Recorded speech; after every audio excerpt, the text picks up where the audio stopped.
তো দেখো ভোর 4:30-র সময় আমরা নেমে পড়েছিলাম। তো সবাই বলতে গেলে কিছুটা ঘুমিয়েছে, কিছুটা না ঘুমিয়ে আসার মতো।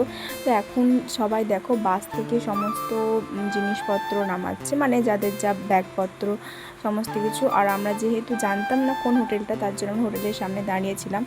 তো হোটেলে একটু রেস্ট করে তারপর আমরা বেলার দিকে মানে 10:30টার সময় বেরিয়েছিলাম হচ্ছে সমুদ্রের দিকে। আর এই দেখো আমাদের সামনে এই হোটেলটা হচ্ছে হোটেল প্লাজা। তো এখান থেকে প্রায় 15 মিনিট বলতে গেলে হাঁটতে হয়েছে। আমরা যেহেতু প্রথমে জানতামই না কোন দিকে মানে সমুদ্র, তো আমাদেরকে একজন দেখিয়ে নিয়েছিল। আর দেখো এই ধারটা হচ্ছে জাহাজ বাড়ি, মানে আমাদেরকে যিনি নিয়ে যাচ্ছিলেন তিনি আর কি বলে দিচ্ছিলেন যে এই জায়গাটা এইটা, আমরা যেহেতু কিছুই জানি না। তো প্রায় 15-20 মিনিটের মতো হেঁটে গিয়ে তো ফাইনালি সমুদ্রে দেখা পেয়েছিলাম। আর ভিডিওটা আমি এতদিন পোস্ট করতে পারিনি, কারণ আমার শরীরটা খুবই খারাপ ছিল দীঘা থেকে আসার পর, এবং কলেজেরও কিছু চাপ ছিল তার জন্য।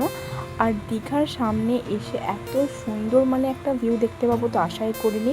মানে এত কুয়াশা, মানে মনে হবে যেন কুয়াশা দিয়ে দিয়েছে। আর আমরা তো বাড়িতে ভেবেছিলাম যে এত গরমে দীঘা যাচ্ছি, আমরা তো জলে নামতেই পারবো না।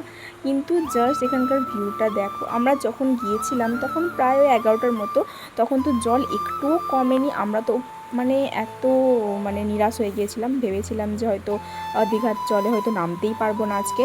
কিন্তু না, তারপরে ওই 1:45 দিক করে জল পুরো একদম নিচতে নেমে গিয়েছিল।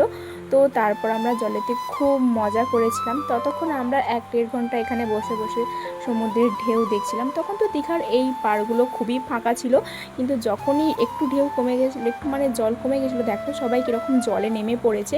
মানে তাও জলে নামতে মানা করছিল, কিন্তু কেউ তো কোনো কথাই শোনেনি। তো অনেকেই জলে নেমে পড়েছিল, কিন্তু আমরা তখনও নামিনি। জল যখন একদম নিচে নেমে গিয়েছিলো তারপরেই আমরা হচ্ছে জলে নেমেছিলাম।